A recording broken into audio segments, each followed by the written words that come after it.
Assalamualaikum warahmatullahi wabarakatuh. Bagaimana kabarnya santriwan santriwati pesantren Ramadan SD Muhammadiyah 2 Pakem? Masih semangat ya? Lanjut kita akan memasuki materi yang kedua. Materi yang kedua tentang praktik wudhu dan sholat. Wudhu merupakan salah satu taharah. Sholat merupakan salah satu ibadah. Wudhu dan sholat ini satu paket. Karena sholat itu harus diawali dengan wudhu, diawali dengan toharoh. Langsung saja masuk ke materi. Toharoh itu ada 3. Wudhu, mandi besar, dan tayamum. Wudhu, mandi besar, dan tayamum. Yang sering kita lakukan adalah wudhu. Jadi kita akan belajar tentang tata cara wudhu. Yang pertama adalah niat dengan mengucapkan bismillah. Yang kedua, membasuh tangan 3 kali. Setelah itu, berkumur 3 kali, airnya itu dibuang ke kiri. Jadi kalau kita berwudu, itu membuang airnya ke sebelah kiri kita. Itu ya. Kemudian menghirup air ke hidung dan mengeluarkannya. Dihirup, dikeluarkan sebanyak 3 kali. Kemudian membasuh wajah. Jadi seluruh batas wajah itu harus kena air semua. Dari batas rambut sini sampai ke batas wajah. Kemudian setelah wajah membasuh tangan 3 kali sampai ke siku. Jadi kalau adik-adik wudu itu lengan bajunya digulung sampai tinggi. Supaya apa? Supaya ini sikunya itu terkena air.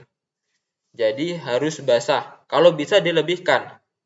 Karena bagian wudu, bagian tubuh yang terkena air wudu ketika di akhirat nanti akan bercahaya. Oleh karena itu kita diusahakan melebihkan ketika wudu. Jadi kalau membasuh tangan, ini siku dilebihkan sedikit sampai ke sini. Supaya aman yang pertama, supaya kita yakin kalau wudu kita sudah sempurna. Yang kedua, supaya nanti mendapatkan keutamaan bagian yang terkena air wudu itu bercahaya. Kanan 3 kali, 1, 2, 3. Kemudian kiri 3 kali, 1, 2, 3. Kemudian mengusap kepala. Ingat, mengusap bukan membasuh. Mengusap kepala berarti kita membasahi tangan, airnya dibuang, tangannya masih basah, diusapkan dari depan ke belakang, dikembalikan lagi ke depan. 1 kali saja. Kemudian telinga. Kita tidak perlu ngambil air lagi karena tangan masih basah. Kita bentuk tangan seperti ini. Kemudian jari telunjuk masuk ke telinga.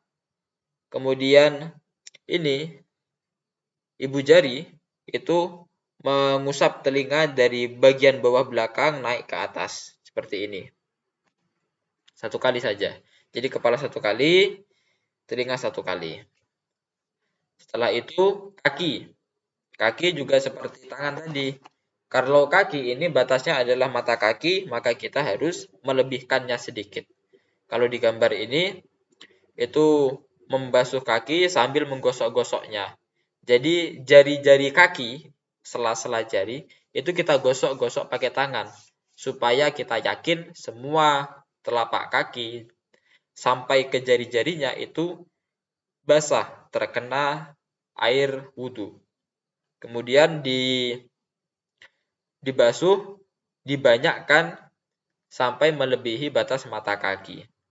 Sampai mata kaki di atas sedikit. Dilebihkan sedikit. Setelah itu kita membaca doa. Ini doanya, doa setelah wudu. Asyhadu an la ilaha illallah wahdahu la syarikalah wa asyhadu anna Muhammadan abduhu wa rasuluh. Dah ini saja. Jadi nanti adik-adik menghafal doa ini. Tugasnya itu. Tayamum. Sekarang tayamum ya. Tayamum ini mudah sekali. Jadi kita menggunakan tayamum ketika yang pertama tidak ada air. Yang kedua, ketika kita sakit dan tidak boleh terkena air, maka kita tayamum. Yang pertama, niat dengan membaca bismillah. Yang kedua, menepukkan atau meletakkan kedua telapak tangan ke tanah atau ke media yang berdebu. Contohnya ke dinding. Ini ditepukkan ke dinding yang ada debunya. Semua tempat itu berdebu ya. Bisa ke tanah, bisa ke dinding, bisa ke kursi. Jadi semua tempat itu berdebu. Kita tepukkan begini, kemudian ditiup. Ditiup sekali, ditiup ya telapak tangannya. Setelah itu diusap ke wajah. Diusap ke wajah. Setelah itu begini posisi tangannya. Ini tangan kiri, ini tangan kanan. Yang tangan kiri mengusap punggung tangan kanan sekali saja. Yang tangan kanan mengusap punggung tangan kiri. Sudah itu saja. Jadi tidak usah di sela-sela. Hanya mengusap punggung satu kali, kanan satu kali, kiri satu kali. Begitu saja tata cara tayamum. Sudah selesai. Jadi hanya wajah dan punggung tangan. Kenapa yang sini tidak? Karena yang sini tidak. Karena tadi sudah digunakan untuk menepuk debu. Karena sudah terkena debu. Jadi hanya punggungnya saja yang diusap. Itu tayamum. Jadi tayamum tidak usah sampai ke sini ya. Ataupun sampai ke kaki bahkan. Jadi hanya wajah dan punggung tangan. Kemudian tata cara sholat. Tadi tayamum, wudu itu tayamum, wudu itu taharah, tayamum itu taharah. Kalau sudah suci, kita sholat. Tata caranya yang pertama berdiri tegak menghadap kiblat. Jadi kalau kita sehat, maka kita harus sholat dengan berdiri. Berdiri tegak dan menghadap kiblat. Tidak boleh menghadap ke arah yang lain.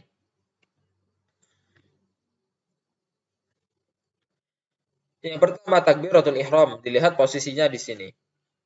Posisi tangannya seperti ini. Allahu akbar. Bersedekap, posisi tangannya seperti ini. Tangan kanan di atas, tangan kiri di bawah. Pandangan itu ke tempat sujud ya. Tidak boleh melihat ke kanan, ke kiri, ataupun ke atas. Tapi ke tempat sujud. Kemudian membaca doa iftitah. Allahumma ba'id baini wa baina khataayaya kama ba'adta bainal masyriqi wal maghrib. Allahumma naqqini minal khataaya kama yunaqqas thawbul abyadu minad danas. Allahumma ghsil khataayaya bil ma'i wasalji wal barad. Doa iftitah ini. Setelah doa iftitah membaca surat Al-Fatihah, ta'awudz basmalah Al-Fatihah. Kemudian membaca surat pendek. Setelah itu Allahu Akbar ruku. Seperti ini posisinya. Jadi posisi ini punggung, nah ini kaki. Jadi posisinya itu 90 derajat membentuk siku. Seperti ini. Punggung, ini kaki. Ini tangannya itu memegang lutut, tangan memegang lutut supaya membentuk sudut siku seperti ini. Itu rukuk yang sempurna. Bacaannya adalah Subhanakallahumma rabbana wa bihamdika Allahumma ighfirli. Sami Allah liman hamidah. Kemudian berdiri.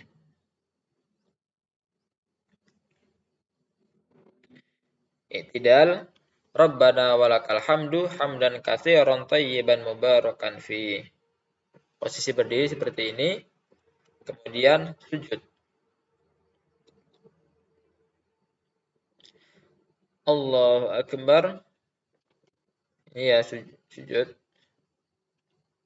Bacaannya adalah Subhanakallahumma rabbana wa bihamdika Allahumma ighfirli. Bacaannya sama dengan bacaan ruku. Telapak tangan menempel sikunya diangkat. Jadi sikunya ini ketika sujud tidak boleh menempel lantai, tidak boleh seperti ini, tetapi diangkat. Begitu ya.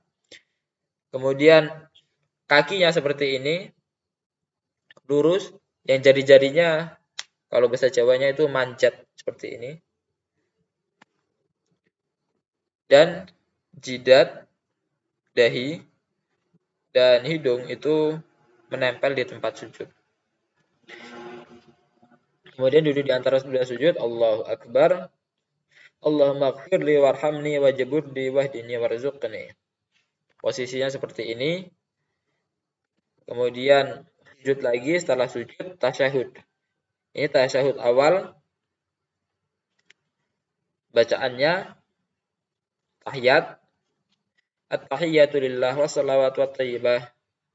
At-tahiyyatu lillah wassalatu wattayyibah. Assalamu alayka ayyuhan nabiyyu wa rahmatullahi wabarakatuh. Assalamu alayna wa ala ibadillahi sholihin. Ashhadu an la ilaha illallah wa ashhadu anna Muhammadan abduhu wa rasuluh.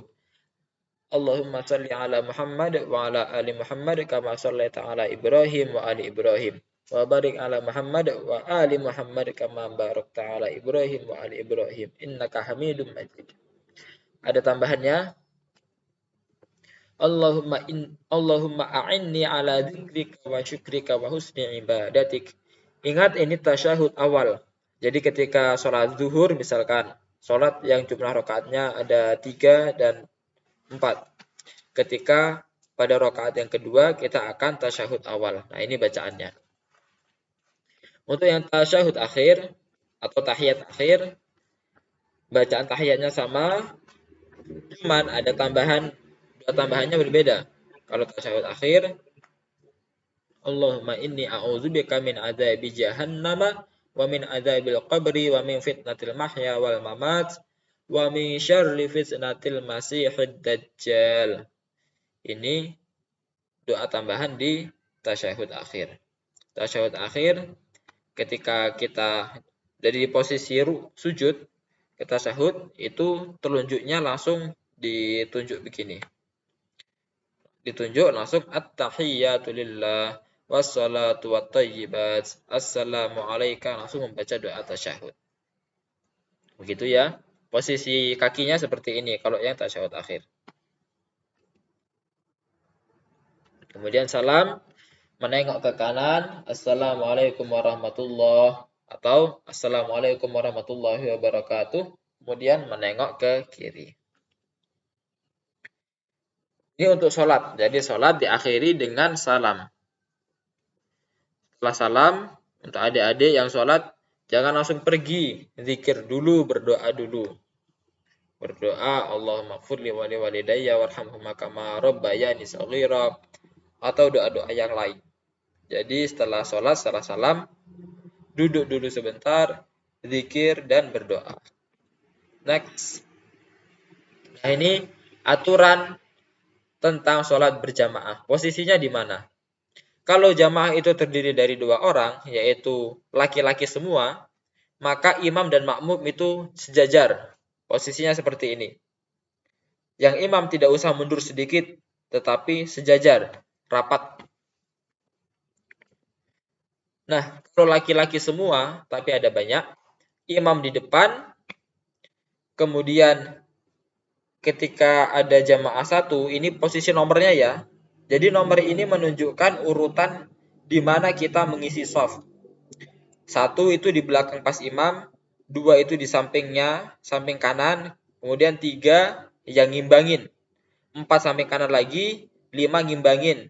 Jadi posisi shaf itu harus imbang kanan kiri. 7 itu dimulai dari kanan, kemudian yang kiri ngimbangin. Jadi seperti itu. Shaf kedua juga seperti itu. Shaf kedua dimulai dari belakangnya imam lagi. Kalau di sini belakangnya nomor 1, yaitu nomor 8. Ada orang datang lagi nomor 9, ambil di sebelah kanannya 8. Ada orang datang lagi, ngimbangin ke yang kiri. Jadi harus selalu seimbang. Tidak datang langsung di pojok kiri, itu tidak boleh. Harus di belakang imam. Gitu ya. imam dan makmum perempuan, jadi ada 2 orang perempuan yang melaksanakan sholat jamaah, posisinya seperti ini. Misalkan ada ibu sama anak perempuan, ibu perempuan, anaknya perempuan. Imam sama makmum sejajar. 2 orang saja ya. Kalau banyak, perempuan semua, ini perempuan semua, 3 orang atau lebih. Maka imamnya berada di dalam shaf. Jadi ini shaf, imamnya berada di tengah. Sejajar posisinya, imam tidak usah maju. Imam ada di tengah, sebelah kanan imam itu makmum langsung, makmum pertama, makmum kedua, ketiga, keempat, kelima, keenam, seterusnya. Jadi selalu sejajar mengisi shafnya. Ini untuk jamaah wanita yang banyak. Kemudian kalau jamaahnya laki-laki, wanita jumlahnya banyak, seperti di masjid-masjid ya, seperti ini. Imam depan, kemudian laki-laki, shaf setelah imam, setelah shaf laki-laki, shaf wanita. Seperti ini aturannya, dan urutannya juga seperti ini, urutan mengisi shaf. Jadi ketika kita telat, tidak boleh datang-datang di pojok belakang, itu tidak boleh. Harus ikut aturan. Belakang imam, kemudian kanannya, kirinya, kanan, kiri, kanan, kiri. Sampai posisinya itu imbang dan rapi. Karena sholat itu harus rapi. Ka'annahum bunyanun marsus. Seperti bangunan yang kokoh. Jadi shaf itu seperti bangunan yang kokoh. Kalau bangunan itu miring di kiri, jadi jamaah itu rata kiri, itu tidak boleh. Ambruk nanti kalau bangunan cuma hanya punya kaki satu. Nah, sudah selesai. Itu untuk tata cara sholat. Tata cara wudhu juga ada tadi. Tayamum dan sholat. Jadi materinya ini, karena banyak sekali, kalau adik-adik ini menulis meringkas, pasti tidak bisa tertulis semua. Pegel juga, apalagi puasa, nanti malah tangannya pegel. Oleh karena itu Ustadz sudah menyiapkan ini, bisa di-download di bawah ini. Jadi materinya ini bisa di-download, bisa dibaca-baca lagi, bisa dibaca bersama orang tua, bersama kakak, bersama keluarga. Jadi semuanya bisa belajar tentang bagaimana tata cara sholat yang benar. Karena juga ada tambahan tadi, tata cara posisi shaf untuk sholat berjamaah, yang kebanyakan kita mungkin belum tahu. Jadi kalau sudah ada materi ini, nanti insya Allah kita akan tahu. Begitu ya, terima kasih. Billahi taufik wal hidayah. Wassalamualaikum warahmatullahi wabarakatuh.